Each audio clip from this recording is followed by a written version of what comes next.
Hey, what's up, everyone? Welcome back to a new episode of When You're Delusional, You're Gonna Be on TikTok. I do hope you're gonna enjoy the video, so let's just get into it. Anna, what's it like dating this guy? It's hard because I can't get over his past. You can't get over his past? Yeah, honestly, it makes me want to throw up every time that I think about it. I'm gonna have to admit I don't know much about his past. I do know he's a co-host for a podcast, and I didn't care much to look into his past, but I do know who she is, and I do know everything about her past. Just in case you don't, she is an adult actress. And to claim that his past is making you throw up, come on now, princess. You really think you're in the position of throwing the first stone? I am so sick of seeing men on TikTok ram calorie deficits down a woman's throat for weight loss. It's not the only thing! It's literally the only thing. This is the problem when you're completely uneducated and you only come from a perspective of science and that's it. Why? I've got 2 GCEs, don't you know? And you don't look at all into how the woman's feeling, her hormones, her digestion, her energy, her skin, her sleep, everything else. I actually agree with this part. Most coaches don't look at other factors. There's so many things that go into whether somebody can actually stick to a deficit or not. But losing body fat will always come down to being in a deficit. 80% of women that come to me now, 80% are already in a calorie deficit and they're not losing weight. They're not in a deficit. Yes, a calorie deficit does have some weight. Absolutely. It's scientific fact. Calories in versus calories out. If you're in a good 500 or more calorie deficit a day, the theory is that you should lose weight. Finally, some sense. So what about all of these women all over the world that are not losing weight, but they are in a calorie deficit? They're not in a deficit.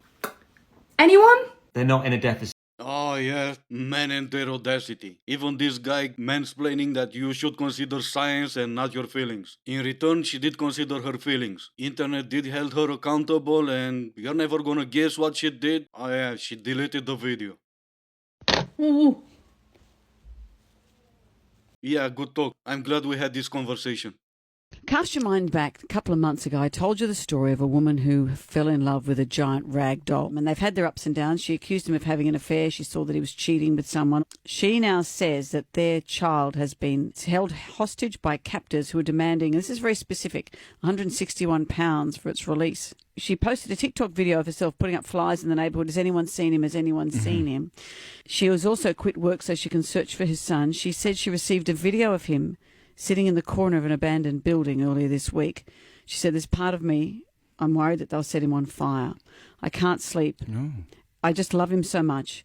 And I'm thinking, are they giving him a bath? Are they giving him clean milk? Are they taking good care of him? They put him in the washing machine. They separate him from the colours. Well, let's hope so. You don't want him to run everywhere. Two things. First, she should be in an institution and someone should make sure she's not skipping her medication. Second, she's not filming herself. That means there's someone else there playing into her mental issues, and maybe that one should also be in an institution and also not skip their medication.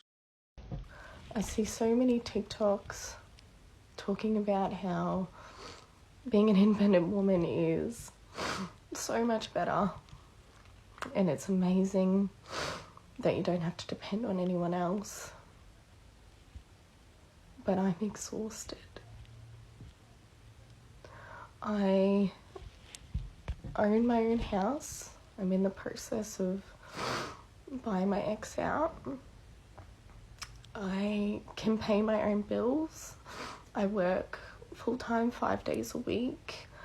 I'm a full-time single mum. And I think it's just exhausting because of how lonely it can be.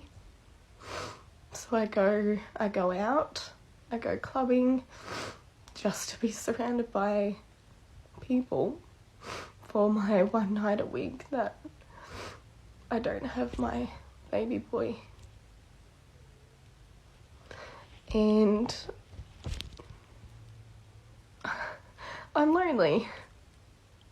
And it's sad because all I do is cook, I clean, I take care of my son, and I work. And I hate this system. And what system is that exactly? You were fed a lie and you chose to take it for granted. First thing you do or you should do when you're fed an information is to check on it and see if it's real or not. You didn't. It's not a system that got you to this point. It's the system you created for yourself. You go on complaining about dating and how hard it is, but at the same time, the only night you have off, you spend clubbing. Maybe nightclubs are not the best places to go look for a man who's gonna take you seriously. And yes, I know the harder thing for any of us to do is to look in the mirror, see the changes we need to make about ourselves, and act on it. And the easiest thing to do is to blame anyone else for your failures. The problem is when you take no accountabilities for your failures, you're just gonna keep on failing.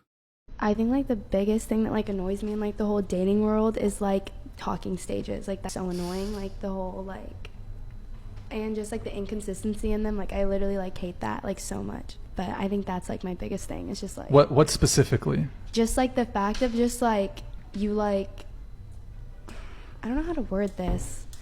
Like in like talking stages, and it's just like you're like labeled that, and it's like people like are considered like you can't like, you're just like confused, and like most of the time like the girl gets like attached or something, and they like see it like it's gonna lead to a relationship, and it's always not. And it's just like, that's like my biggest thing is like I just hate the whole like how like talking stages are so like normalized. Like traditional dating does not exist in this generation.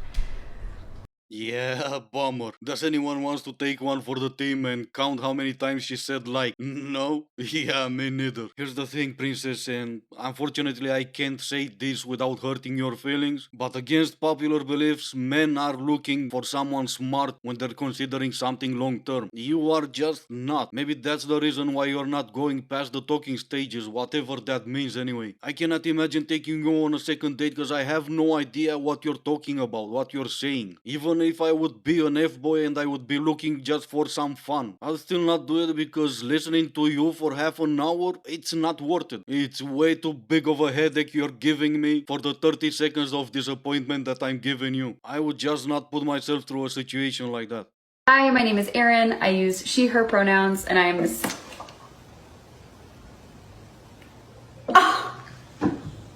That cat right there deserves 99 lives, not just 9. I'll give her mine when I'm done with it. Anyway, this is gonna be it for today. I do hope you enjoyed the video. Thank you all so much for watching. Stay safe and I will see you in the next one.